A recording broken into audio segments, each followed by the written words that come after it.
seen you lose your way, you're not in control, and you won't be told. All I can do to keep you safe is hold you close till you can breathe on your own, till you can breathe on your own. Hold tight, you're slowly coming back to life. I've been giving you hell, I've been giving you hell. Let go of all your haunted dreams tonight. I've been giving you hell, I've been giving you hell. Hold tight, you're slowly coming back to life. I've been giving you hell, I've been giving you hell. Let go of all your haunted dreams tonight. I've been giving you hell, I've been giving you hell. And I won't let you down.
This is CS50, week 11 for the final time. And it is, of course, this weekend, Harvard-Yale. And in full disclosure, we actually spent yesterday at Yale wrapping up the course there as well. But we did think this was perhaps an opportunity to make a few changes here for today's lecture.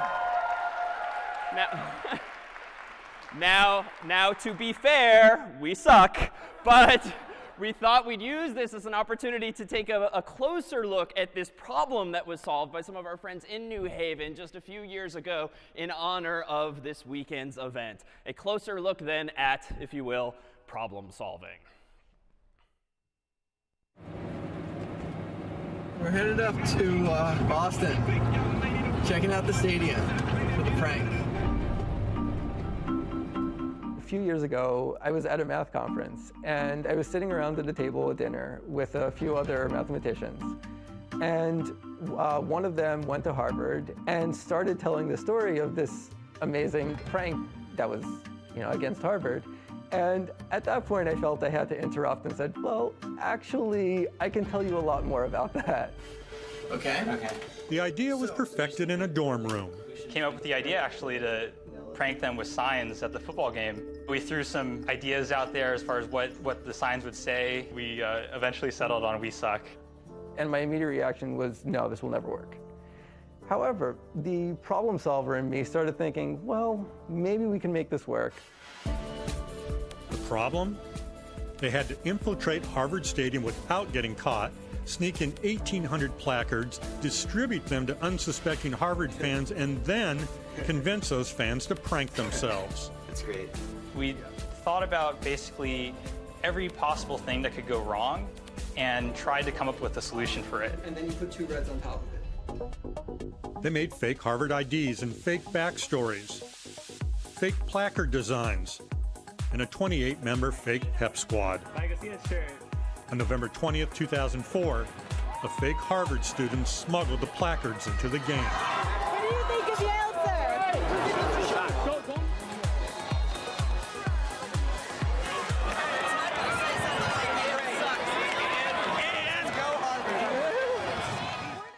But then, trouble. What houses? How many extra are there? Sometimes.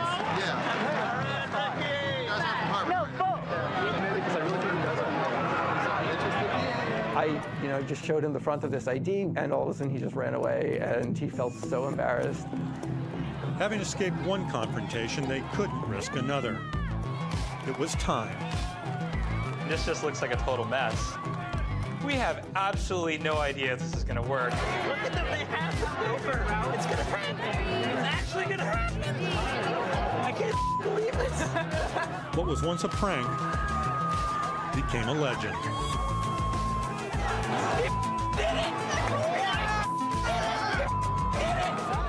And immediately we started hearing chants from the other side, "You suck." And I think it was at that point in time that we knew we had pulled it off. There it goes again. I really think it didn't matter that Harvard won because of the prank. For a lot of Yale students and alumni, we definitely won that year.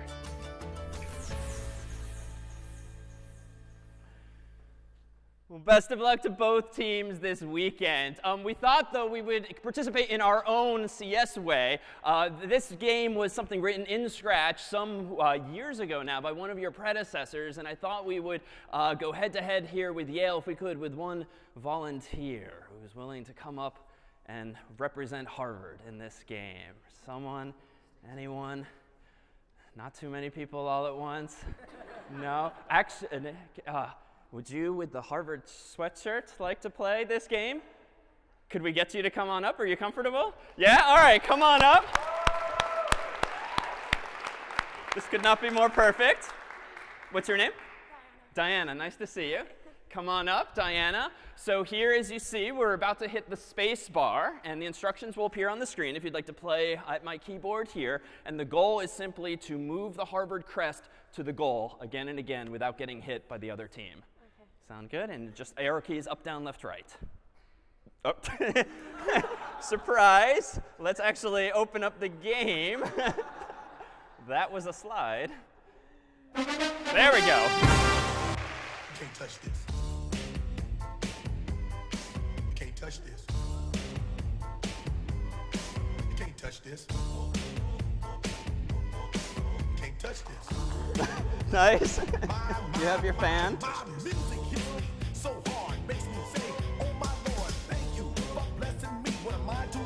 Two Yales now.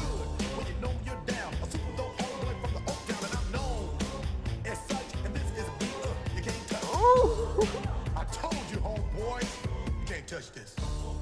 Yeah, very nice. Level 5. Look at my eyes, man.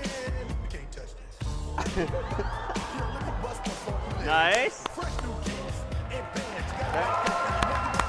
Level 6.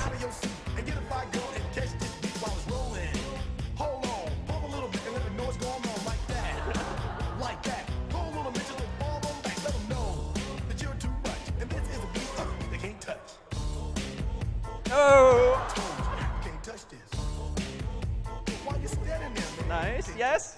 Yes. Yo, sound the bell. Level 7. Can't touch this. Give me a song or rhythm, making them sweat. That's what I'm giving them now. They know. You talk about the hammer, you're talking about a show that's high. Nice. Level 8. And tight. Singles are sweating so fast, I'm a white rock tape. To learn what's gonna take in the 90s to run the charts. Look, Oh. if you work hard, well, you might as well quit.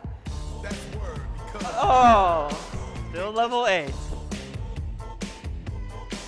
can't touch this. Break it down. Yes. Level 9. Second to last level.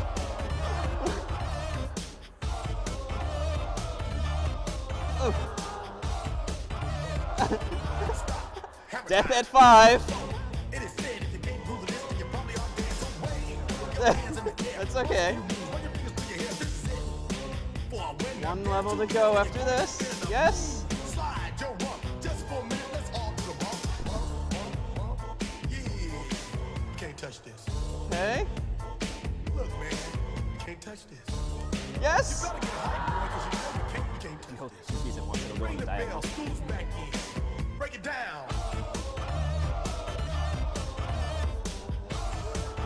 level 9. I know better. Okay, nice. Yes. Ooh. Oh, don't give up yet.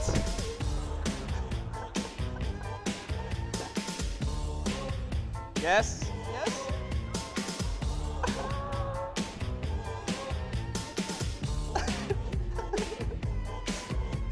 Hang in there. Let's give it another one or two more deaths. Hang in there. There you go. Come on, Diana. Come on. Yeah. One more.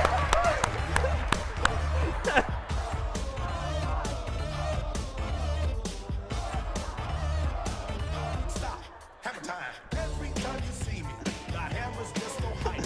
I'm Hang in there. magic on the mic. Now why would I ever Come on. stop doing this with others making records that just don't hit? I pull around the world. Try a couple more times. It's hammer go, hammer empty, hammer yo, What's that? hammer, and the rest can go in play. I think you just luck. Can't touch this. One more life. 2 more lives. We can't touch this.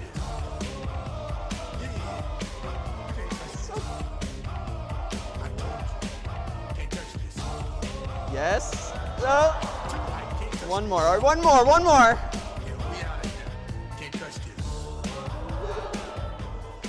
Yes. Oh, all right. A big round of applause for Diana. Congrats. Thank you. All right. So we will post a link on the course's website if you would like to try your hand at that as well. Before we forge ahead, though, a big thanks to CS50's whole team. Suffice it to say, with office hours and sections and the problem sets and soon the CS50 Hackathon and Fair, we truly could not do it without all of these faces here, all of the faces behind you today, and the whole team online. So if we could, a big round of applause for CS50's team. Allow me to call out a few folks in particular. One, these are all of the names of CS50's staff, both here and afar, helping to make this course possible. CS50's production team, of course, making it possible for you to tune in across campus or across the world. And then some folks, too, that might be more familiar over the course of the semester. CS50's own Doug Lloyd, who not only has been the longest-serving staff member for the past 11 years now, he was also here on Jeopardy some years ago and won. So that was amazing to watch on TV.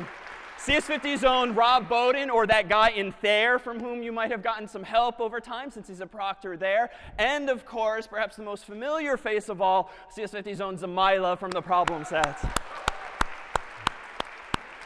And then, of course, today's performer, playing out, if you will, problem set 3 for us, Brian. A big thanks to him as well. And then a special final thanks to someone particularly special, CS50's own Maria, who has been with the course now in some way for 4 years. Sadly, but excitingly, Maria is about to go off into the real world working as an engineer at Facebook, but she actually took CS50 here as a first year years ago, and then is among the longest serving members of the course's heads team in that she's been with us now in some form for the past 3 years. And in fact, we went through some old footage, and in fairness, one of her friends actually found this, an old video from her freshman year years ago. This was Maria, like right here, volunteering some years ago. So if we enhance this here, a big round of applause, especially for Maria. She will be missed.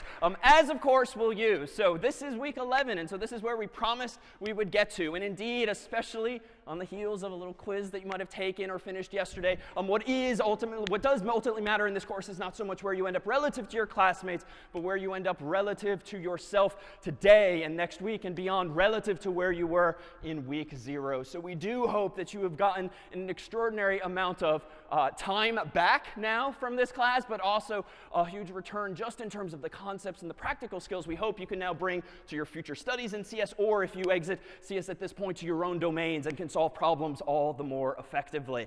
And in fact, if you're curious as to how some of your classmates have labeled themselves over time, this is where in week 0 you all were, with the majority of the class describing themselves as less comfortable. And if you're still feeling a little bit that way, rest assured, some 12 weeks later, later, none of you are among those less comfortable anymore. Everyone has been upgraded as of today to somewhere in between or more comfortable, so do realize that too has been a stepping stone. And in fact, now, even if you are currently a first year, or we've had high school students in the past, or a junior and a rising senior, realize that the opportunities ahead not only to study other courses in CS, but to teach computer science, TFing or CAing for CS50. Hands down, the most effective way to learn this kind of material, and perhaps any other, is to actually teach it. And that's certainly true for me, and for Maria, and Brian, and Zamila, and Doug, and Rob, and the whole of CS50's team here. I mean, in fact, some of them with CS50's production team wanted to share with you an invitation to join us in some form on campus this coming fall 2018, online in the meantime,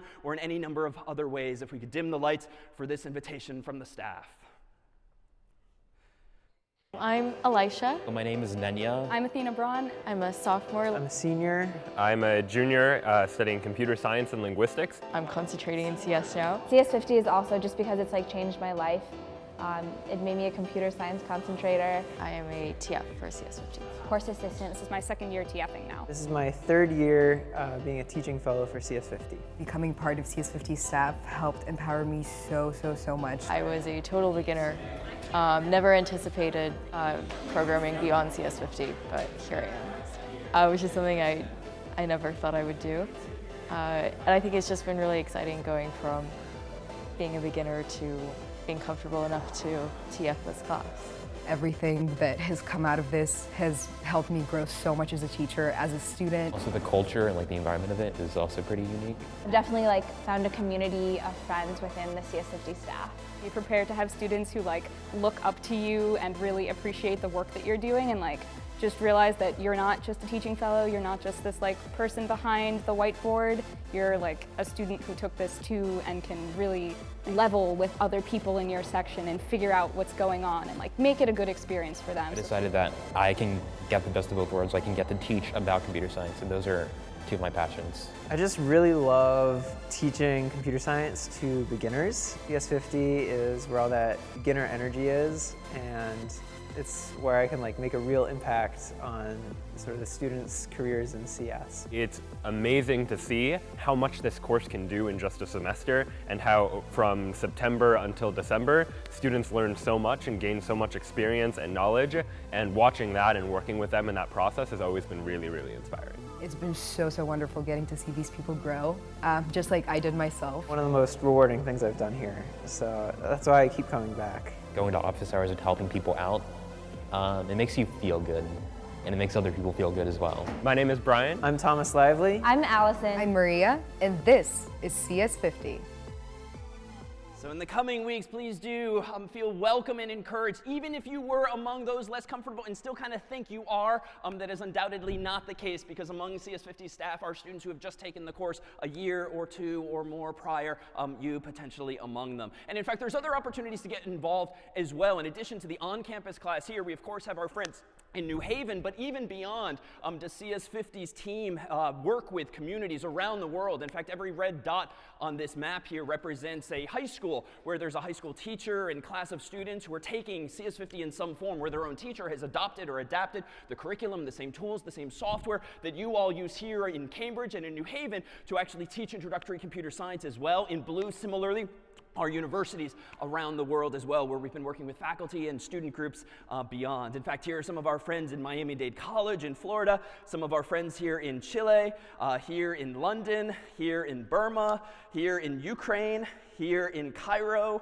here in Bolivia, here in Nicaragua, and lastly, here on stage, our very first cohort, so to speak, of high school teachers teaching CS50 AP as of a couple of years ago, who then went back to their own school districts to evangelize computer science and empower students there to teach it. And in fact, even though we ourselves have our own hackathon coming up here in just a couple of weeks' time, so has there been a CS50 hackathon for high schools. In fact, pictured here was our very first CS50 hackathon for AP students, a mix of 4 public, 4 private schools in Manhattan some months ago, where everyone got together to work on their own problem sets, projects, and the like. So again, please feel free to engage in any number of these ways and more. So what did we do all semester, and what will you do if you continue to apply CS? So it's really all about problem solving, and we've certainly solved quite a few problems, the last of them last week with problem set 8. If you're curious as to what your classmates thought of the problem sets, here we have blue means love, and purple means hate, and each of these bars represents problem set 0 through 8. So you can kind of get a sense where the love, where the like, where the neutral was here in yellow,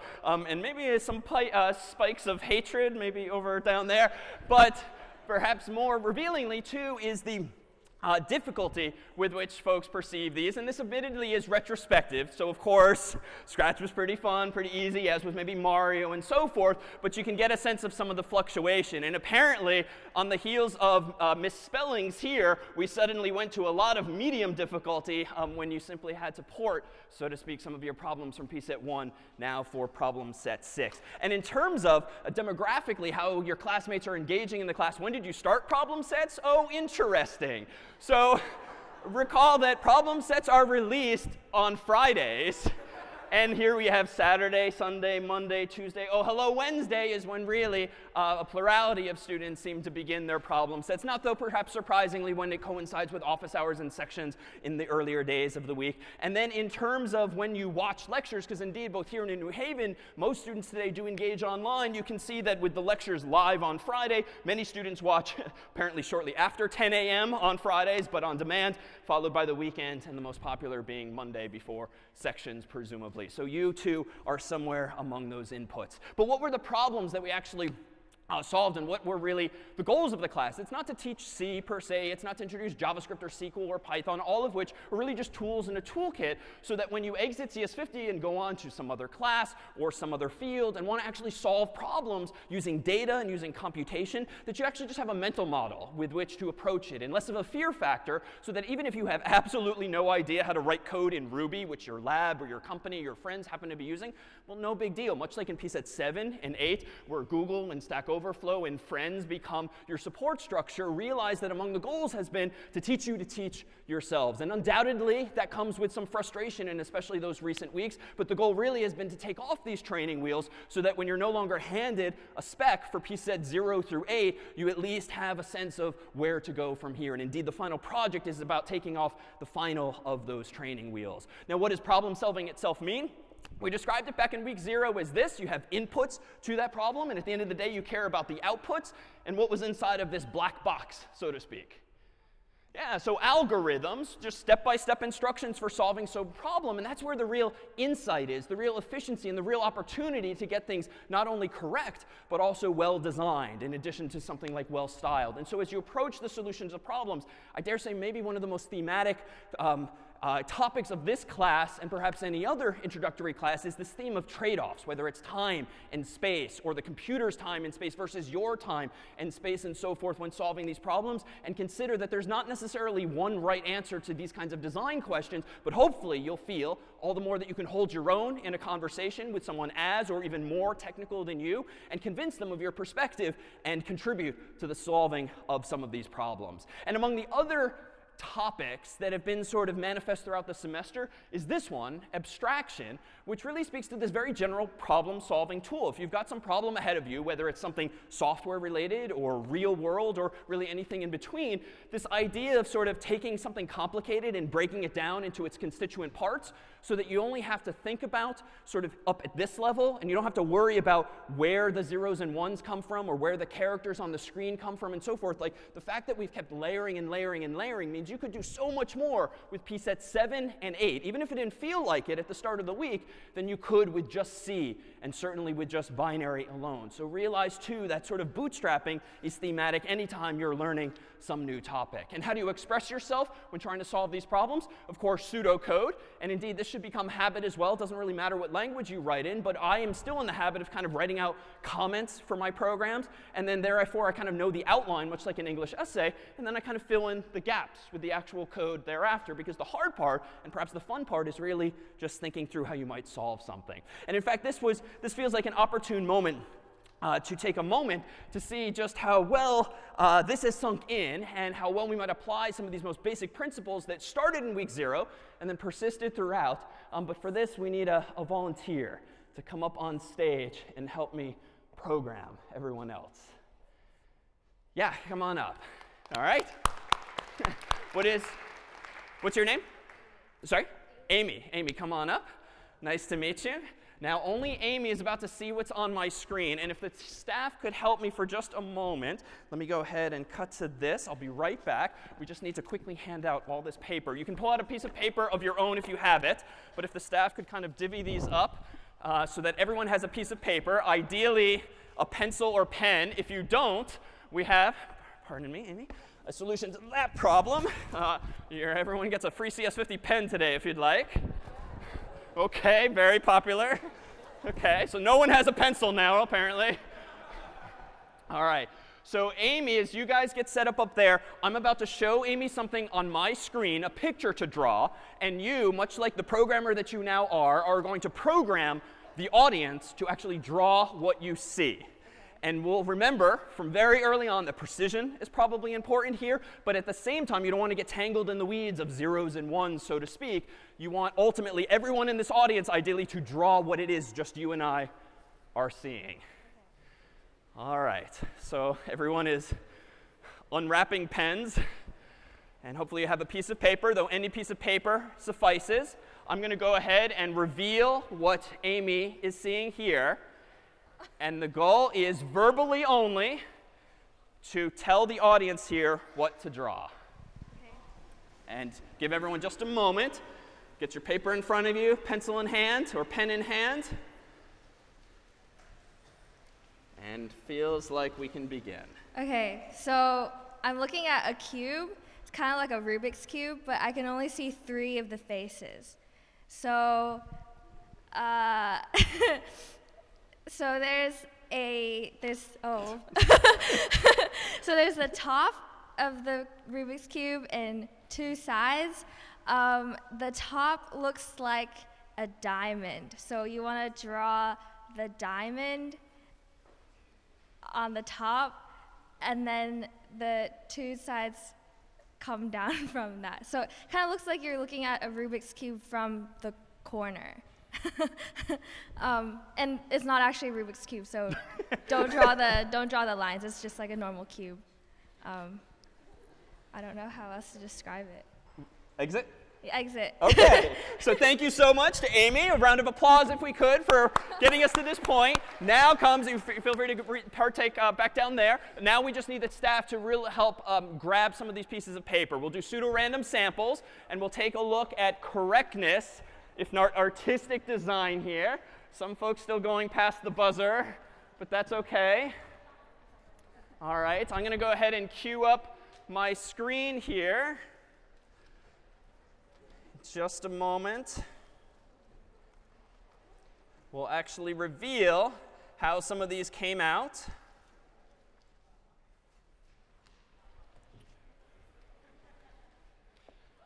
All right, that's good. Thank you so much. All right, so notice in particular, though, that what Amy was doing was actually leveraging abstraction, as it turned out, right? She was telling you to draw shapes that are hopefully familiar, or toys that are hopefully familiar. And those, of course, are abstractions, because it would get pretty mundane and pretty low level if she had to start describing, like, what a Rubik's Cube is or what a diamond is. Hopefully, these are abstractions all of us know, at least the diamond shape and so forth, and the cube shape from yesteryear. So at least we have that same mental model. So let's take a look at a few of the shapes that we have here. Here we have 1, 2, 3 attempts to draw, but that perhaps is reminiscent of what some of you drew as well. This one here is super small, so we didn't really speak to scaling, but that does look like a cube, perhaps not necessarily oriented as she intended. This one's kind of cute. But we love them all equally, whoever's this is. In fairness, this one's sort of Inception-like. Or, oh, I see, diamond on top of the cube. I get it. This one's a little bloated at the bottom. OK. This one's actually quite beautiful. Here we have this one here. Very nice. And I think she was describing it this way. And in fact, if I go back to what Amy was seeing, the answer was this one here. So a big round of applause if we could for Amy. But now, let's flip things around. Here we need one more volunteer to come on up if you could. OK, come on up. And what is your name? Dylan. Dylan, come on up. So here we'll turn the tables a bit. Thank you so much. You're welcome to keep those pens and the sheets of paper if you still have them. Let me go ahead here and blank the screen again and give Dylan a piece of chalk if we could. And so if you could come on over here.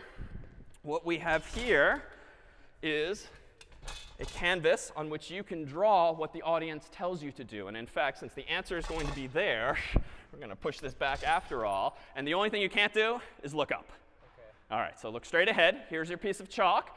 And now what the audience is going to see is what you need to draw. And we'll take it one instruction at a time to tell Dylan what to draw. All right, the drawing is, who would like to contribute the first instruction? And Dylan, also don't look to your right, because there's answers everywhere. Yes? Draw a circle in the middle of the board. Smaller than that. There you go. Erase the big circle. Draw a line going down the circle. Draw a line going down the circle. OK, wait, we need to buffer. Buffer. Hang on. No. Undo. OK, let's restart. Step 1. Draw a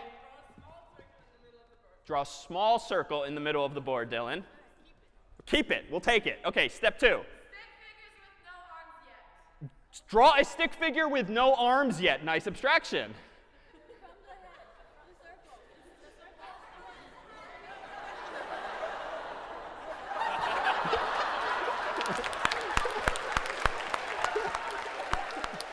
OK. Step 3. What's that? The circle was supposed to be the head.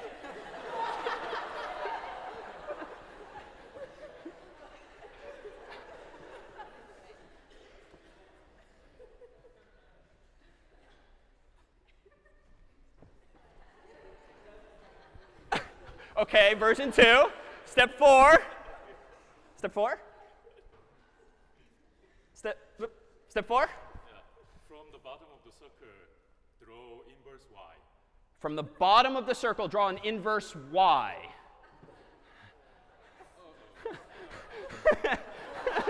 Step 5?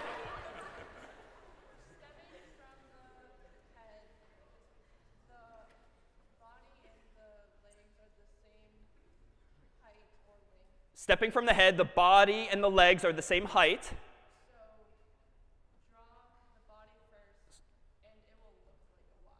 So draw the body first, and it will look like a Y.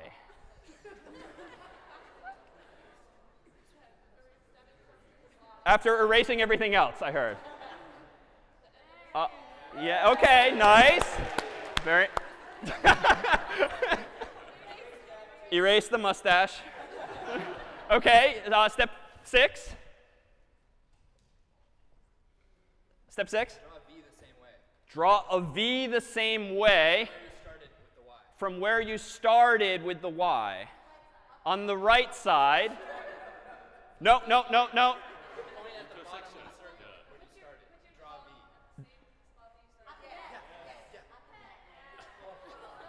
No. Do the opposite of that. Downward V. It's one of his arms. His right arm.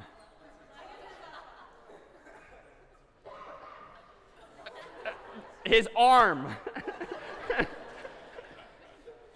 OK. Step 7. Draw the what? Draw the second part of the arm from the elbow.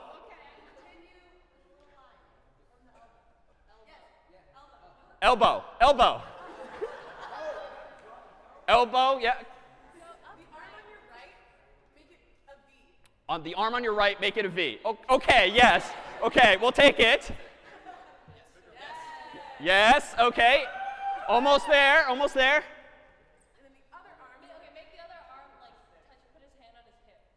Make the other arm put his hand on his hip. Yes, and last step maybe? Second to last? Yeah?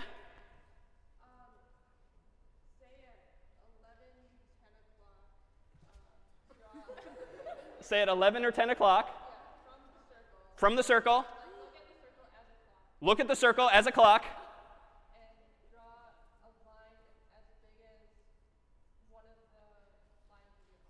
And draw a line as big as one of the arms. Put a space. Yes. Last step. Yes, over here. Right high above it. Capital H. And congratulations to Dylan. That's pretty good.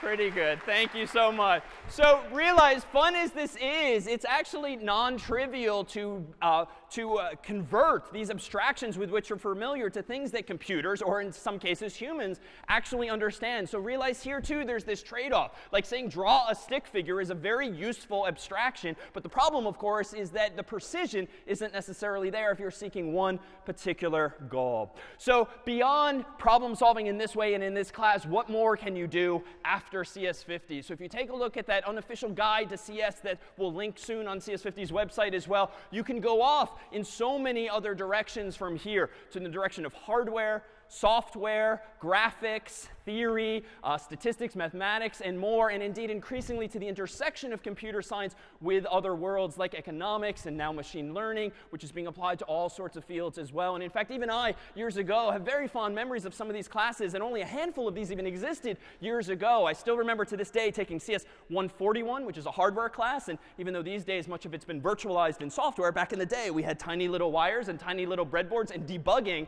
back in my day, was literally a matter of grabbing all of the wires that had just frustrated you to no end and literally ripping them out of something called a breadboard and starting over. Nowadays, you can do so much more in software and can conceptualize things all the more effectively because of enhancements since. And perhaps after CS50, one of my favorite classes, probably my favorite class as an undergrad was CS161, an operating systems class, where you actually build pieces of an operating system which would be akin to the features of Mac OS and Windows and Linux and the like. And so realize, even if you're among those less comfortable, there's so many different stepping stones. So do chat with your TF or myself or the course's heads or any of the CAs about what directions in which you might go. And even if you don't have the time or necessarily the interest on campus in doing these things, there are so many courses online beyond this particular campus too, on edX and Coursera and the like. So don't underappreciate the ability now to go teach yourself new things, albeit with the structure of some of these freely available classes. But how about some concrete steps now too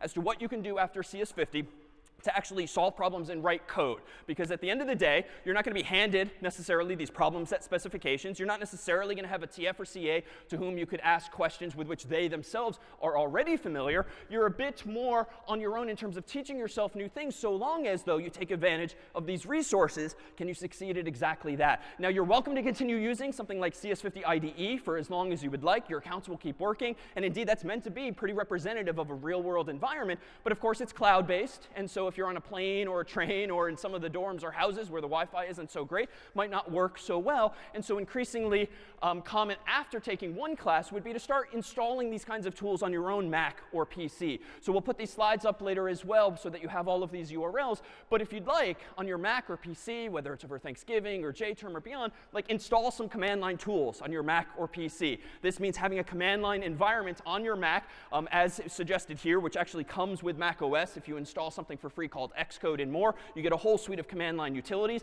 In the world of Windows, you can actually install a command line environment that's much better than the built-in command prompt with which you might be familiar, so that it behaves just like Linux, essentially running Linux on your own Windows machine. Now Git, this is something you guys indirectly use throughout the semester anytime you ran Submit 50, but really all Submit 50 does is run a few different commands, all of them called Git.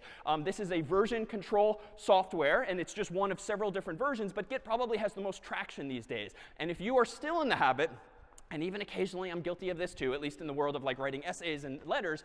If you're in the habit of like copying a file and then naming it like version 2, or copying a file and naming it like Thursday night and then Friday morning and all of these different deltas, like that is not a good system, because you're not leveraging the computer to keep track of the differences, especially so that you can rewind back in time. So a program like Git actually lets you keep track of all of your changes, and you have an infinite history of all of the work you've ever done. And so Brian here, nicely enough, has given a seminar on how to use Git and in turn GitHub. On GitHub itself, if you haven't already, you can sign up for free private repositories, which means you can store your coursework and your own work privately, so they're not in public repos, since to date all of your work has been in CS50's account, but you yourselves can start using your own. If you do this, you can just fill out the prompts like this, saying you're a student wanting an individual account for free, and then you can install Git itself on your own Mac or PC as by following instructions here. But what about actually writing code? I mean, theoretically, you can use most any text editing program on your computer, like TextEdit on Mac OS or Notepad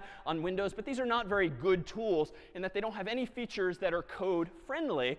But it's very easy to install something like this. This is super popular among students these days, Sublime Text, as well as software engineers in the real world. It gives you features like syntax highlighting and nice indentation features and even autocomplete and more. And so this would be a tool much like the IDE that you can use on your own Mac or PC. An alternative that's also free for use here is Atom.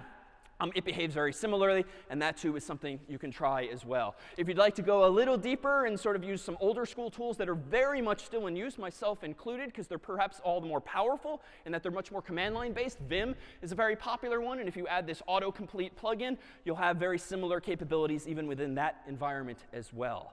Now, as for final projects, many students end up making web-based applications, maybe borrowing PSET 7 or PSET 8 code, and then adding and contributing their own when ripping out things that are PSET specific. You can certainly use CS50 IDE to host that website so that friends at the fair and then friends in the houses and dorms can try it out, or friends back home. But of course, with these free accounts, they tend to turn off just to save resources after not using it for a few hours or days. So you can at least, though, in the short term, enable this by going to the share icon in CS50 IDE, selecting public for the application, and then any friends who visit a URL that looks like that can actually see your PSET 7, your PSET 8, or soon your final project if it's web-based. But a lot cooler, ultimately, and a lot more practical if you want this thing to survive in perpetuity and just run 24/7, would be to use some of these third-party cloud services. So Heroku is a very popular service that has you install a little bit of software on your Mac or PC, and then sort of magically thereafter, anytime you run a command, any code you've been working on your Mac or PC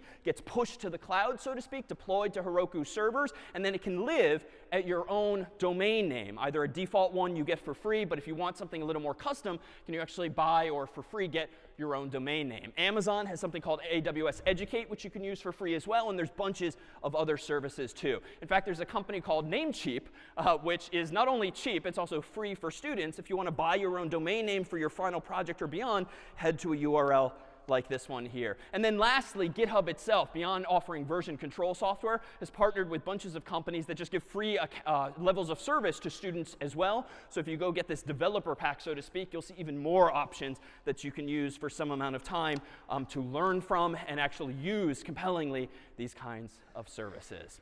So what remains and what lies ahead? Well, of course, we'll be seeing the CS50 hackathon, the CS50 fair, more on those in just a moment.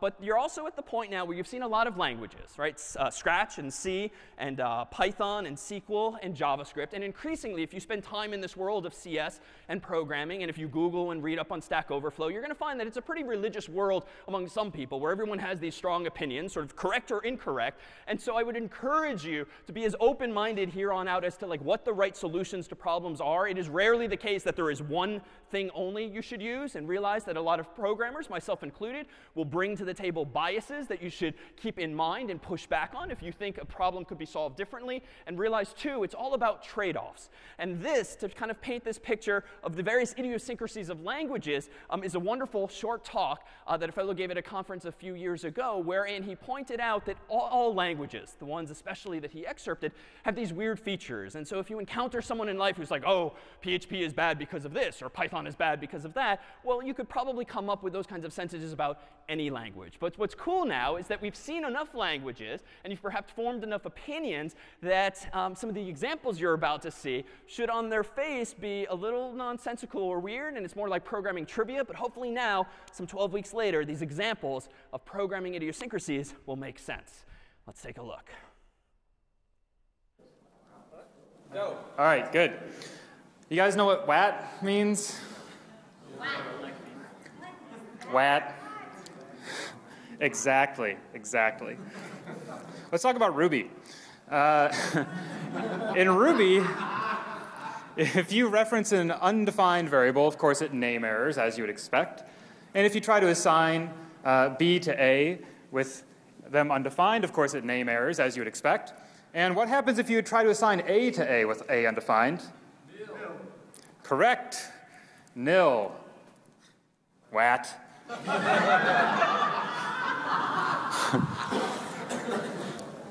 Let's talk about Ruby. Ruby, unlike some other dynamic languages, does not have bare words, so you cannot just type words in and have strings come out, unless you define a particular method missing that does the right thing. And then if you type bare words, suddenly Ruby supports bare words. And in fact, it will even support bare words with bangs in them. And this is not deserving of WAT. This is actually a result of how awesome Ruby is. But if you ever actually do this, then WAT.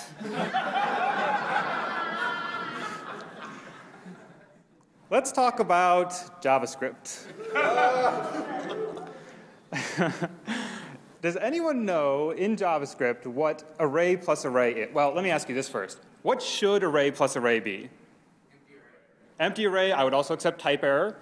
That is not what array plus array is. Wrong. Wrong. Array plus array is empty string. Obviously, I think that's obvious to everyone. Now, what would array plus object be? This should obviously be type error because those are completely disparate types. Does anyone know what this is? No. Close. No. Far away. It's object. Right. Nicely done. Now, of course, because this is plus, so you can flip the operands and the same thing comes out. So if we do, what? No, that's just an object. If you do object plus array, you should get exactly the same thing, which, as you can see, you do.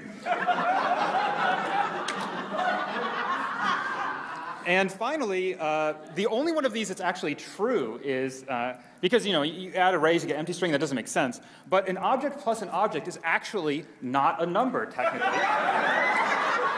So this one's actually right.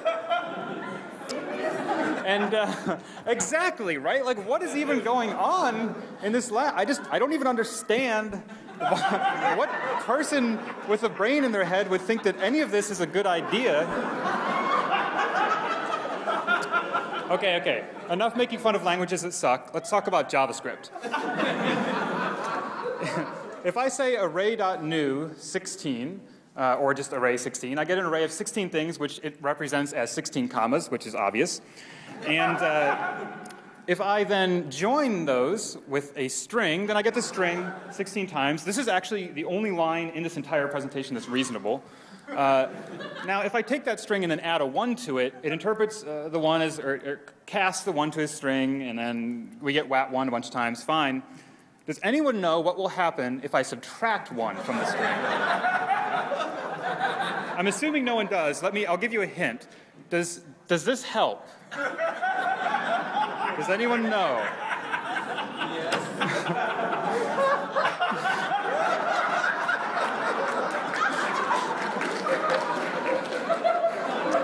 Wet man.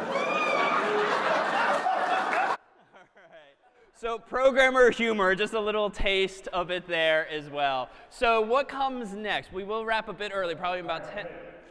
Oh. Okay.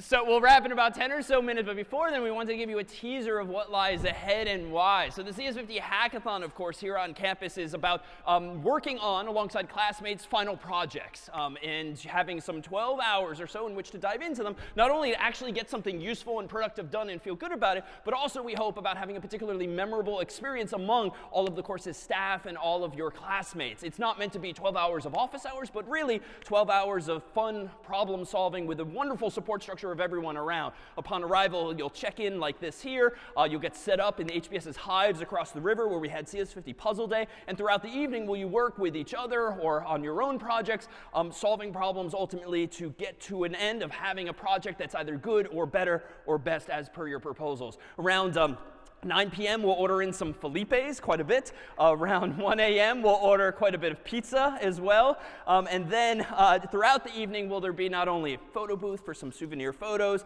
one of CS50's own therapy dogs will be on display to chat with and get to know.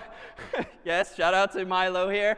And then of course, shortly after this, around 2, 3 a.m., such things as this do happen. But if you can make it through the evening at 5 a.m., we'll literal CS50 shuttles show up and take those of you who'd like to have a culminating breakfast over down the street to IHOP. And then just a week or so later is the CS50 Fair, an opportunity to show off what you've done and what you've learned to all of your classmates here, but also others across campus. In attendance every year are some 2,000 students and faculty and staff from across Harvard, some from the surrounding area, high schools as well, all of whom are here to see what you have pulled off. So here is a glimpse, for instance, of last year's CS50 Fair. We'll set up laptops and tables and music and food, and really just have you offer an opportunity to delight in what everyone here has pulled off during the semester, and hardware demonstrations as well. Also in attendance will be some friends and recruiters and alumni from industry. Pictured here is one of CS50's former TFs who actually turned himself into a software engineer, having taken CS50 as a senior,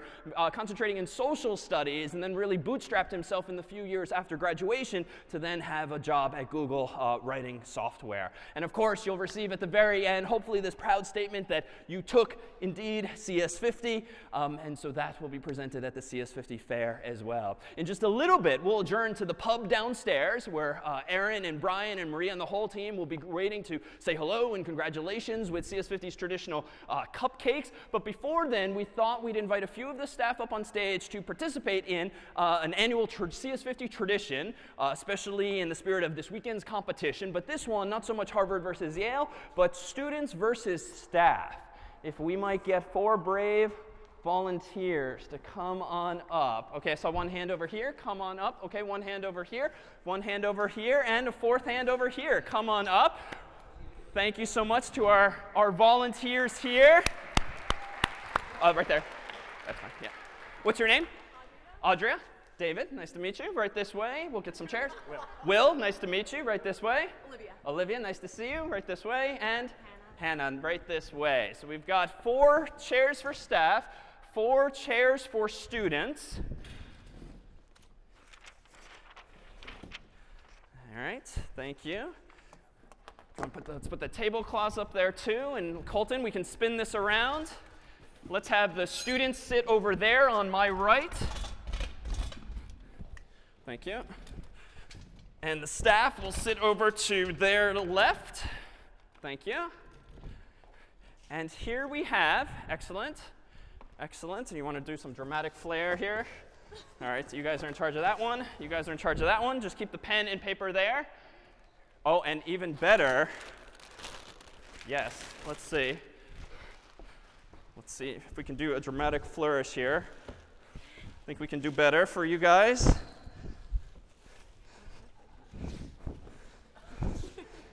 Yes. You guys get the better tablecloth. There we go. OK. All right, so you may recall as part of problem set 8, did we ask you a few quiz review questions? Not all of them made the cut into the actual quiz.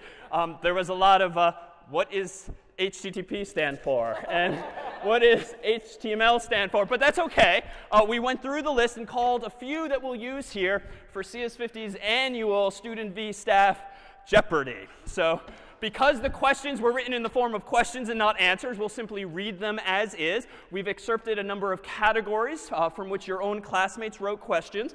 We don't have buzzers, but we do have things that squeak. So we have 4 of these. So if you just squeak the duck, if you'd like to buzz in, Colton will help me adjudicate as to whose hand went up first. And let's go ahead and put a microphone here, and before we begin, perhaps some quick hellos of name and dorm or house into the microphones.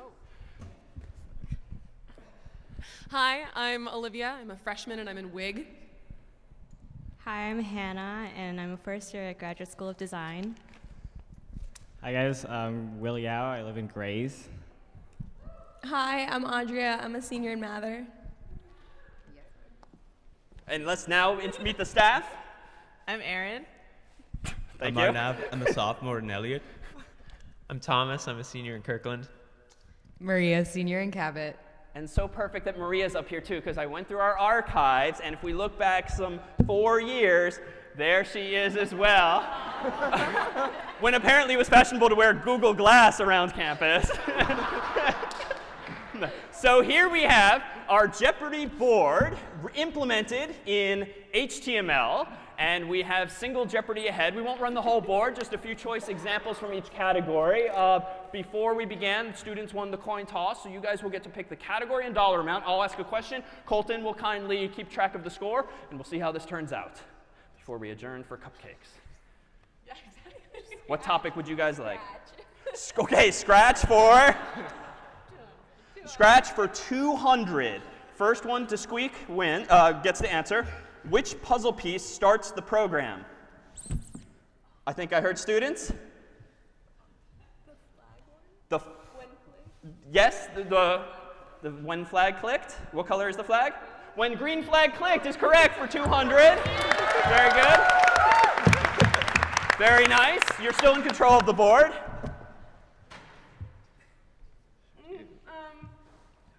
Let's take.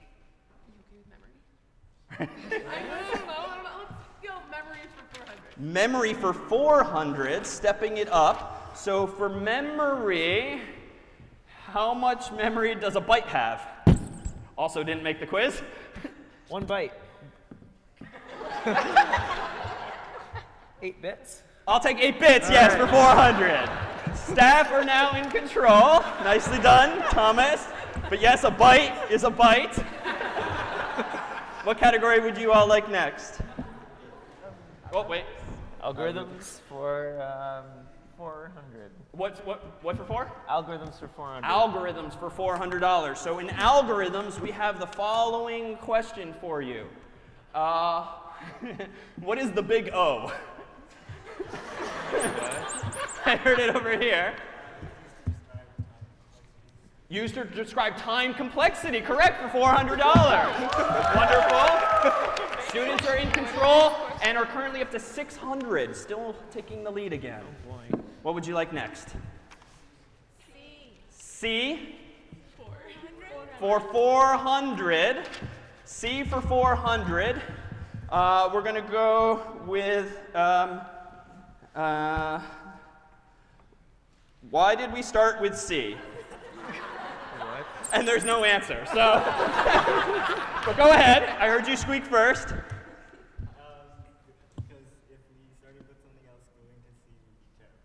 Because if we started with something else, going to C would be terrible. Because if you started with something else, going to C would be terrible. Staff, what do you think? Sure. Yeah, all right, for 400. That was C for 400. We have time for just 1 or 2 more questions here in single Jeopardy. Students, you're still in control and really winning now. C for 1,000. C for 1,000. Oh my goodness. All right, remember to buzz in. Get ready. What is the ending punctuation to each line of code in order?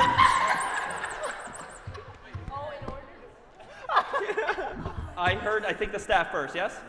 Semicolon, I hope. Semicolon for 1,000. Excellent. I think then it's time for us to move to double Jeopardy here, at which point the dollar amounts increase by a factor of 2. We have time for a few questions in this category. Staff are now in control, 1,400 to 1,000. Data structures for 2000, please. Data structures. Data structures for 2000. Data structures for 2000. Here we go. Data structures for 2000. How many children does a node have in a binary tree? Oh, I heard it over. Yours didn't work. Your duck didn't work. Okay. 2 is correct. 2 is correct for 2000. Time for 1 or 2 more questions. Students, you're back in control. 3,000 to 1,400.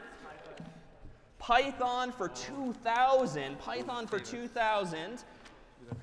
Python for okay. How do you say for $2,000 else if? You think Aaron? All right, your duck worked this time. Elif is correct for 2,000. You're now at 3,400. Okay. Don't have the support of the audience. Time for 1 more question before final Jeopardy and cupcakes. What will your category and dollar amount be? Let's do HTTP 2000. HTTP for 2,000. Really going to pull ahead with this question potentially. HTTP for 2,000. HTTP for 2,000. Okay. When asked for a question about HTTP, your classmate asked us to ask the following question. Laughing my ass off, just use the cat questions from the test. Asked by, okay, we'll try another. We'll try another. We're going to go with get coffee, HTTP/1.1. Just something, I'm a teapot? No. Yes, students. Let's see, I'm a teapot, error. Okay, sorry, I'm on you. No, that was correct, though. Nicely done. 2,000. So now, this was an old April Fool's joke where it was introduced as a joke. HTTP 418. So now we're at time for the final Jeopardy question, where for this question you have a piece of paper and a pen. The staff have 3,400. The students have 5,000. So there's some strategy here. You're going to first need to decide on a dollar amount, knowing only what the category is. The category is going to be web programming. How much would you like to wager on web programming? All of it. All of it. Oh, I don't think you're supposed to tell me yet. In Jeopardy, yes. So wait, and we also need, let me grab just our song here. Stand by 1 second. And students, if you could write down how much you want to wager, strategically not knowing what the staff is wagering. We need, here we go. Okay, so you are wagering some amount, and you guys are wagering, okay. So the question is, and you'll have 34 seconds to come up with your answer. This is a real question by one of your classmates. Here we go. The creator of a hybrid language allowing users to meld HTML and Python had what color hair?